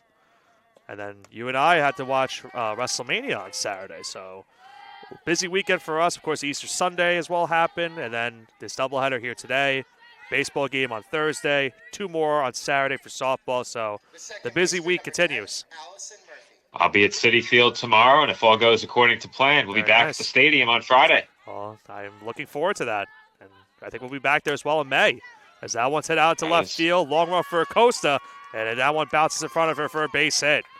So Allison Murphy gets on with another base hit in this contest. 9th hit of the game for the Mavericks. And they have first and second, still nobody out. I was about to say, it pays to be in show business, Nick, if you can call this show business. But it also pays to be red hot at the plate as the Mavericks continue to swing the bats very well in this game. 9 hits for Mercy now, and they have the first 2 batters on here in the 6th. Murphy has had a nice night tonight in both games. Broke the score in this first game, or the second game, with that 3-run double back in the second. As Mia Harris at the plate takes that first pitch for a strike, 0-1. 7 of the 9 Mavericks starters have at least a base hit in this game, and 2 Mavericks have at least 2. That one low and in the dirt, ball 1. And going back to the first game, Joe, it's similar lineup for the Mavericks as well as the Dolphins. The only change that really happened for the Mavericks in this one was different catcher at the plate. Jantz got the designated player spot in game 1, behind the plate in game 2. Fox was the catcher in game 1. She's now the designated player in game 2, as the count now goes 2-1. Just be thankful that the lineup didn't change after you were given the lineup card 30 seconds before first pitch. Yeah, that's never ideal when they do it that late. Well, I call it the TG shuffle. The TG shuffle. That's how one's bunted towards the circle. Frenza makes the play. And the sacrifice bunt works for the Mavericks as they move both runners into scoring position, 1 gone. Well, Tracy, when I would say with a good bit of regularity, the first couple of seasons that we called her games would make a change at the last second, usually in the circle. But Malloy was making changes in their lineup right before first pitch, and they did it in both games on Saturday. And for you doing double duty on Saturday, certainly not the thing you want to happen with that much time to spare before first pitch is thrown. And speaking of first pitches, this time in this at bat, Frenza misses high and inside, 1-0 the count. Any other day would not have been a problem. It was a bit of a nuisance on Saturday. We'll call it a nuisance. Count now 1-1. Yeah, we don't like when nuisances like that happen. Never fun. Now, is the plural of nuisances? Yeah, is that right? Probably not. Okay. I said it anyway. Annoyances, I'd say. Annoyances, okay. Count now 1-2. It didn't help as well that I took a photo of the umpire's lineup card, and for the catcher position, he wrote 6. Not the right number. That's a number 2 for all of our people that do scorecards. Well, it took me a few minutes to figure it out. That one hit up the middle. That one's through for a base hit. That will bring home 1 run. That will also bring home the second run. 2-run single off the bat of Victoria Sepola, and it's now an 8-3 lead for Mercy. Well, the Mavericks with 2 in scoring position come through with the hit. Dolphins had a runner in scoring position with nobody out, could not come through with the hit to get Balderas home, and that's allowed Mercy to break this game wide open now as they're ahead by 5. Swing and a miss on that first pitch. Strike 0-1. As the batter at the plate is Talia Salanto. Tough break, as you mentioned, for the Dolphins right there. And for Frenza in the circle, before that 2-run single, had been doing a good job in this game in relief. The only run she had allowed before that came via the wild pitch. But that time right there, 2-run single now puts Mercy back up by 5. The 1-1 misses in the dirt. There goes the runner. Dolphins are not able to make the tag as Seppala's into second base via the wild pitch. Well, those runs there, the first 2 earned runs charged to Frenza. Here comes the 2-1. That one hit foul behind the plate. Count 2-2. Takes a nice loud bounce off the bleachers. Frenza's line to this point, 3 2/3, 4 hits, 3 runs, 2 earned, 4 walks, 2 strikeouts. Looking for another strikeout here, but now has the count full at 3-2.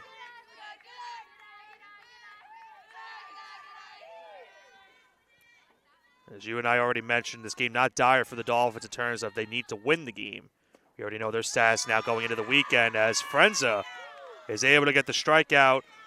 And Salanto not happy with that call behind the plate, and there's now 2 gone. Well, if you're the Dolphins, obviously you'd like to keep this score right where it is. A 5-run game at this point, already a difficult hill to overcome. But if you can keep it at 5, you give yourselves a chance. I'll bring up Kira Jantz now, who was 1 for 3 on the night with a double. A double almost giving that one a home run bid the last time she came up. Had the count here 1-0. Now makes the count 1-1. You mentioned it, Dolphins will at least try to keep it by 5, but go ahead, Joe. Frenza now up over 80 pitches in relief. Not the first time we've seen this from Frenza this season. Trying to get long innings for the Dolphins here. Marina Grenier, as we talked about it, came in relief in game 1, got the start in game 2. But that 5-run second inning took her out of the game early. 2-1. This is inside for ball 3. 3-1 now the count. Well, speaking of Grenier, I touched on it on Saturday, but she had what was the most important outing of her Dolphin career against Malloy over the weekend in relief. Huge relief outing for her. Kept the Dolphins, after they were down 3-0, kept them alive, and they were able to win that game 4-3. As Frenza issues the walk, and it's now first and second with 2 outs. And now I'll bring up Avery Miller. The shortstop, number 22, Avery Miller. As you mentioned, Joe, the walks have been an issue for Frenza this season. Another walk issued here tonight. And now as first and second, still 2 outs in the inning. This count goes 0-1 on Miller. Well, you issue that walk against a batter who was 0 for 4 in this game ahead of that last at-bat. You hate to do that, though it is the cleanup hitter. The hitter swinging a cold bat is one you want to attack.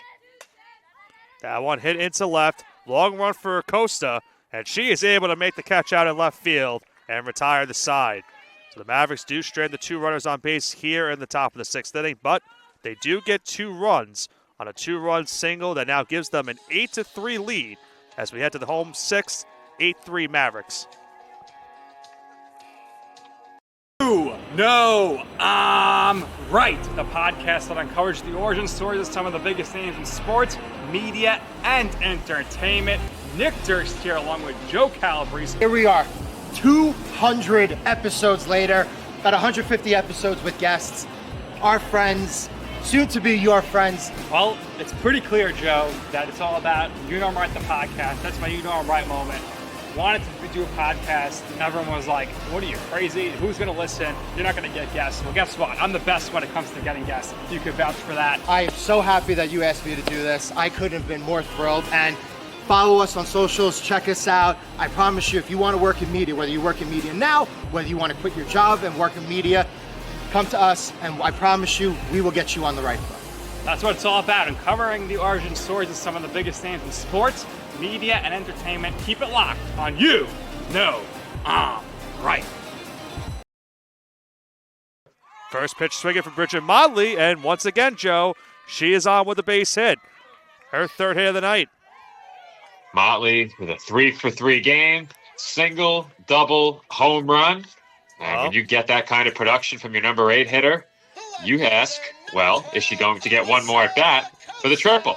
You would love to have one more at bat, and for the Dolphins to have that happen, they would need some run support, and they would certainly need that run support, trailing by 5 in this game as Alyssa Acosta takes that pitch for a ball, 1-0 the count.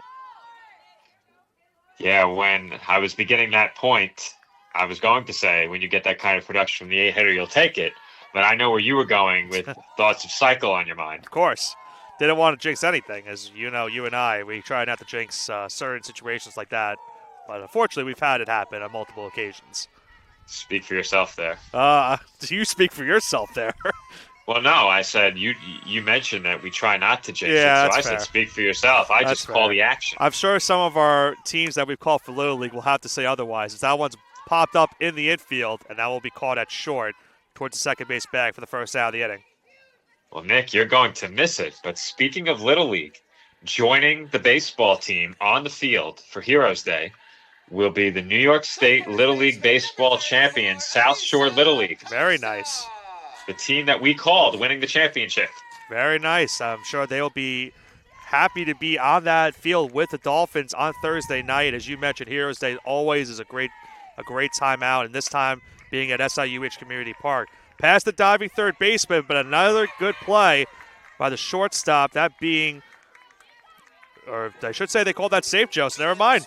It was a good play by the shortstop Miller, but they didn't get it into second base in time. So the Dolphins now first and second, still one out. As I mentioned, you keep it at 5, you give yourselves a chance entering the late stages in this game. You have 5 outs to play with if you're the Dolphins. Carcano Look hits to make that something one of 'em. up the middle for a base hit. That will hold all the runners at their current bases. But now, Joe, they have the bases loaded. Huge spot here for Amanda Stalker. And the Dolphins very much alive in this game if Stalker can come through with a hit.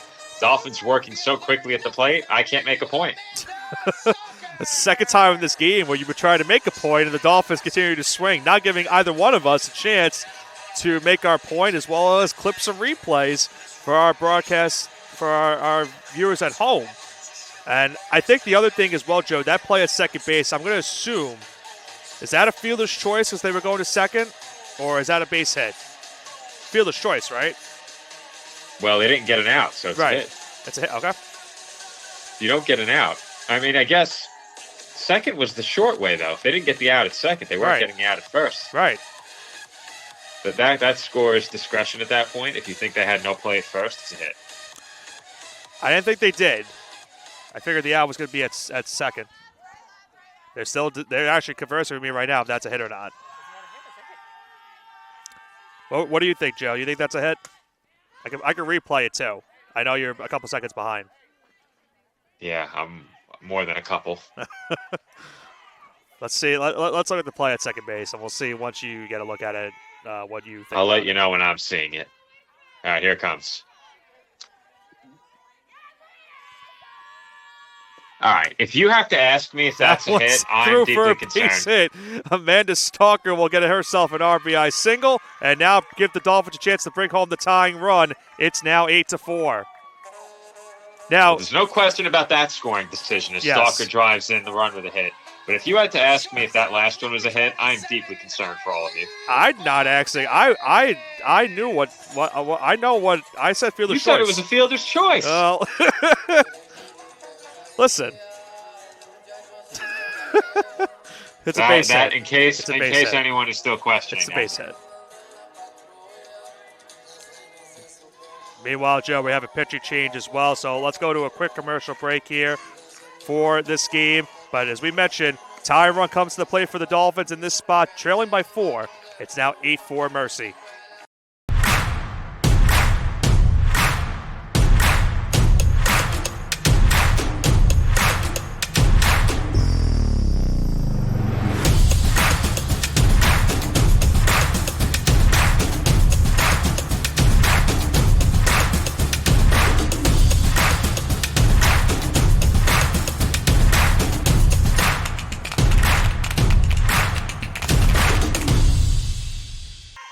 Michaela Sakota now the new pitcher for the Mavericks here. Big spot in this game. 8-4 lead for Mercy, but the tying run is up to play for the Dolphins and Eileen Balderas. And Balderas hit the ball hard her last time up. In there for a strike now, 1-1. Sakota on the season. This will be her 13th appearance. She has a record of 4-5. Has pitched 6 complete games. One of those being a shutout, 52 2/3, 62 hits, 45 runs, 33 earned, 31 walks, 38 strikeouts. As that one hit just foul down the third base line, the count goes to 1-2. And I have to mention it looking on the live stream. How about that backdrop behind the outfield wall? Looks very beautiful, yeah. Great nightline sky out here on Side Island. As you and I mentioned it a couple weeks ago, maybe even a week ago at this point, that we haven't had this many night games in our tenure the last couple of years. And we've gotten a couple of them for both baseball and softball as the count now goes to 2-2. In my entire tenure, I would say that I've done less than 20 night games. Bulk of it might have been from this season. As Balderas hits that one to left, could be enough to bring home the runner from third. Catch is made, and they will not tag Acosta from third base. And it's a big out, number 2, recorded by the Mavericks. Huge out there as a base hit. Potentially makes it a 2-run game. You have a dangerous hitter at the plate who already had a hit, doubled her last time up, and to get her out in that spot, huge for the Mavericks, and it will be left to Olivia Wanzer. Olivia Wanzer comes up now, 2 gone in the inning. Bases loaded again for the Dolphins. Takes that first pitch for a ball, 1-0. As I mentioned, Joe, as well, the Dolphins had this spot in Game 1. Bases loaded, down by 2. They were able to bring home 1, but were not able to bring home that tying run. Now they're looking to bring home some runs here, and obviously with one swing would tie the game. As the count now goes to 1-1. Well, if you're the Dolphins, you need to come through with that big hit with runners on base, and no better time than now. Back against the wall here, down to your final 4 outs, need a big hit. Sakota looking for the sign, gets it from her dugout, and now throws the 1-1. It's an off-speed pitch. Looks like missed for ball 2, and that was indeed the case, 2-1. I never enjoy not knowing what the call was, and now that I'm not at the complex, it's a bit more disturbing. Couldn't tell off the bat, couldn't hear it. That one hit into center. Long run out in center field, and that one is caught out in center. A huge catch out in center field by Seppala, and that will retire the side as Joe Wanzer was inches away from a game-tying grand slam. And you could see it, Nick, on my feed. All of the arms of the Mavericks players in the field raised simultaneously in appreciation of what was a tremendous catch in center field by Seppala. We'll get one more look at that catch out at center before we head into commercial break. A huge out recorded by the Mavericks now sends this game into the top of the 7th inning, with Mercy still leading this one by the score of 8-4. Campuses nationwide, the NCAA is making transformative changes for student athletes. While they pursue their biggest dreams, we're launching new initiatives to help them. Life-changing education opportunities are just the start. The NCAA is providing enhanced mental health services. We're guaranteeing scholarships and tuition and expanding access to healthcare. Visit ncaa.org/change. Top of the 7th inning here at the CSI Softball Complex. Still 8-4 lead for Mercy in this game. As we have a pinch hitter to start off the top of the 7th, Michaela. Try to make sure I don't get this wrong, Joe. Michaela Mamala will lead it off. Always have to double check pronunciations because I always. Though I'm fairly certain that I've heard the center fielder's last name pronounced Seppala before, but it is on the pronunciation guide as Seppala. Yeah. Hopefully, I've not been pronouncing it wrong.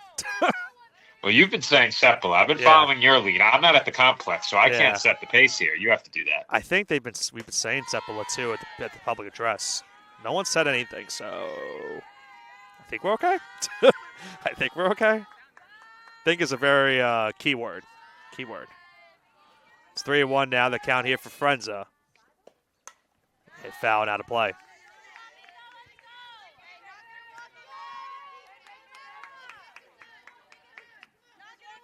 Dolphins in that bottom of the 7th will send up 6, 7, and 8. With them down to their final 3 outs. Chopper towards third and short, and the Dolphins are not able to make the play. Under the glove, it looked like of a ball, Darris, and that one's into left field. Plays that the Dolphins have had the chance to make and have not, have really haunted them this season. Tough to tell exactly how close that was on a video feed, Nick, but I think that's just a seeing eye single. I think that will go down as a single as well, Joe. It's really tough to tell from our view behind the home plate, as that one's in there for a ball 1-0 the count.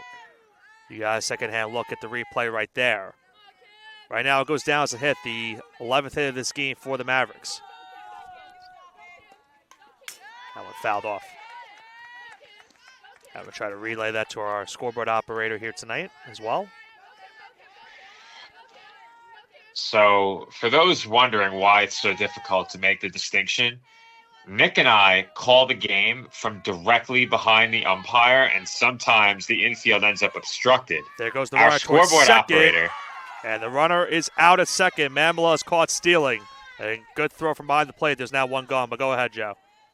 Our scoreboard operator needs to be almost in the dugout because the scoreboard operator and music operator share a table, and the music operator has to be near our sound system, which is inside of the dugout. Right. So really, really difficult setup here at softball. And especially for the scoreboard operator, he can't basically see down that third base line. So if anything happens down the third base line, it's pretty much invisible for him to see what happens. He cannot see left field at all. Foul out in left field. Kimberly Childs is the new batter. She gets the pinch hit spot here. So the Mavericks will have a couple pinch hitters to start off this 7th inning.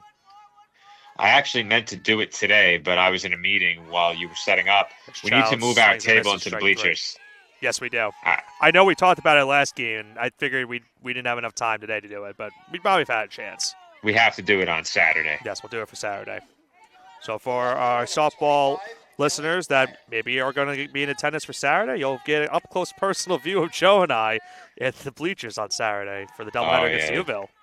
The spectators won't be happy with us in the front. Well, we've had some nice They'll comments. get over it, though. Yeah. They'll get over it. They love us, Yeah, but they don't love us. an obstructed view. Yeah. Hopefully not too obstructed on that day. The question is how hot are the mics going to be if someone gets unruly in the bleachers? Well, unruly means ejected. Hopefully, well, are you ejecting it or someone else is ejecting? I have the authority to eject. You do. I think. Think's a strong word, Joe. If you act like you have the authority to eject, you can eject. That's fair. Count now 2-2 here to Ryer.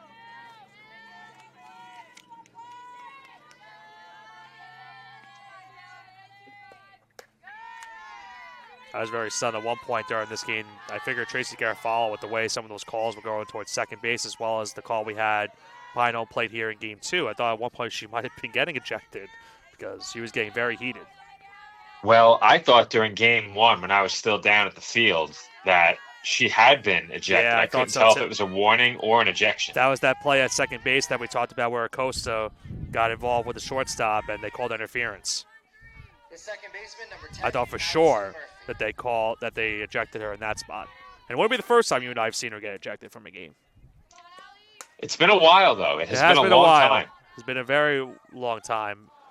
As that one is out of play, Warner was up against the fence.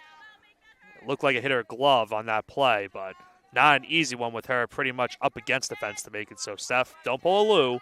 It is not an error on that ball. Oh, man. He cannot escape your wrath, Nick. You would have said the same thing if you saw the play. Yeah, you would have. As that one's bunted towards the circle. Throw for Friends is in time for the final out of the 7th inning. As the Mavericks strand the runner on first here in the 7th. Dolphins will come to bat for the final time here in this game. Potentially, Joe, as we head to the home 7th. Can CSI mount a rally down 4? They trail this game 8-4.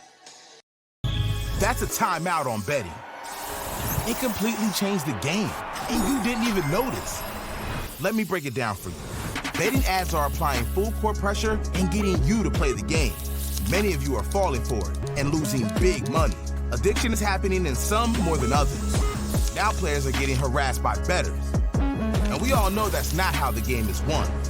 So it's on us to be good teammates and draw the line to stay ahead of betting consequences. Bottom of the 7th, 8-4 lead for Mercy. Dolphins down to their final 3 outs. Hit towards short, off the glove, long throw to first base, not in time, as Olivia Warner reaches first base safely. Well, there's a start for the Dolphins. You need 4. You get the leadoff batter on. Exactly what you're looking for in that spot.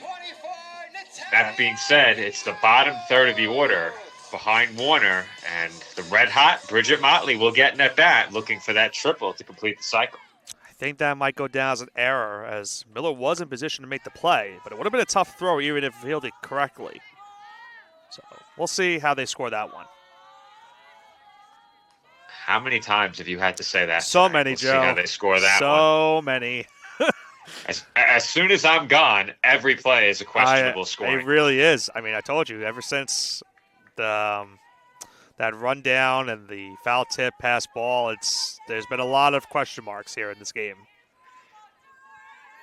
I have it marked down as an error right now, but maybe I'm wrong. That one hit into foul territory, and that one won't be caught by the third baseman, that being Salanto. There's now one away. Dolphins now down to their final 2 outs, and Joe, she gets one more chance. Bridget Motley comes up to the plate, and we've already spoken about what she needs in this current at-bat. Well, there aren't many ways to hit a triple here at the CSI Softball Complex. I need a diving outfielder mishap to have yourself a chance. Now, can you recall the last time you've seen a cycle either at softball or baseball? I don't believe I've ever covered a cycle in the entire time I've been doing games. I'm wondering if I could look at the all-time book to see would that have? No, it wouldn't be in the record book. I didn't think it would be. Okay. It's now 1-1 here for Motley. 3 for 3 night for her so far. And almost 4 for 4. Great play at short off the dive by Avery Miller. And there's now 2 away. Robbery, Nick. Robbery, and that very easily could have become a double play if Miller didn't have to extend off the bat. It looked like a sure base hit for Motley, who was staring at a 4 for 4. Miller with the robbery has the Dolphins down to their final out. Miller has made some incredible plays here tonight defensively, and none better than that one right there. Diving stop, off the line drive, and the Dolphins now down to their final out of this contest. It's Alyssa Acosta now up with a runner on first and 2 gone, and takes that one on the outside 1-0. Of course, with the Dolphins, if they are able to get Acosta on base, it's back to the top of the lineup. So now the count goes to 2-0.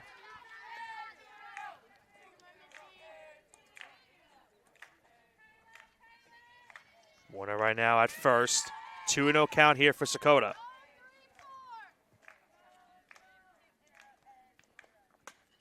With that foul now to play. 2-1 now the count.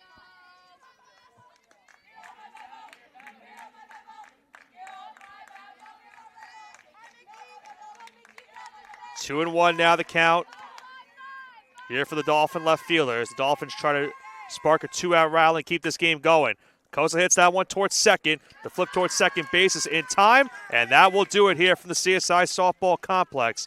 Mercy gets a huge doubleheader sweep over the Dolphins. They win this game by the final of 8-4. And Joe, with that win, the Mavericks now are tied for second place in the ECC standings, with them having a huge doubleheader on Saturday against the team that they are tied with in the ECC standings in the Malloy. Meanwhile, for the Dolphins, they drop now to 6-12 in conference play. And we talked about this being the biggest doubleheader so far for the Dolphins in their Division II era. Saturday now becomes the biggest doubleheader in the Division II era for the Dolphins, as they need to win both games. And that's exactly what we said last year, Nick. On the final day of the regular season in 2024, the Dolphins faced this Mavericks team needing 2 wins to make the playoffs. But last year, it was Mercy that took Game 2 in the Dolphins season finale handing the Dolphins what was a loss that effectively ended their season here at home. This year, they face the Uville on the final day of the regular season. They need to win both. The Saints have lost 5 in a row coming into their doubleheader with the Dolphins this weekend. They do have a couple of non-conference games that you mentioned earlier, so we'll see if they can snap that losing streak. But if you're the Dolphins, you know what you have to do, and now we wait until Saturday to see if they can pull it off. So for the finalized score of this game, as you see on our board, 8 runs and 11 hits and 1 error for the Mavericks, 4 runs on 9 hits and an error for CSI. And we'll talk about the schedule quickly, Joe, before we wrap this one up here tonight. As we mentioned already, the next time we are on the air, you will be on the call with Joe Calabrese on Thursday night at SIUH Community Park. It's Heroes Day for the Dolphins baseball team as they take on Felician University. First pitch scheduled for 7 o'clock. I believe you are aiming to start the broadcast around 6:30 for the pregame festivities for that one. So be sure to tune in to the ECC Network. And if you're going to be in attendance, make sure to get there for around 6:30 for the pregame festivities. That is the next time we are on the air on the ECC Network. For the softball team, the next time we will be covering them, as you mentioned, Joe, Saturday, huge doubleheader for the Dolphins. They take on the Saints of Uville University. For CSI to make the postseason this year, they will need to win both games of that doubleheader to make the playoffs for the first time in the Division II era. But from all of us here on Staten Island, for the College of Staten Island, we thank you for tuning in to tonight's coverage of the Dolphins and the Mavericks. Once again, the final score of game number 2, the Mavericks win this one 8-4. For Joe Foreman, from myself, Nicholas Pavona, from all of us here on CSI, we thank you for tuning in. We'll see you on Thursday night for Heroes Day for the Dolphins game against Felician University.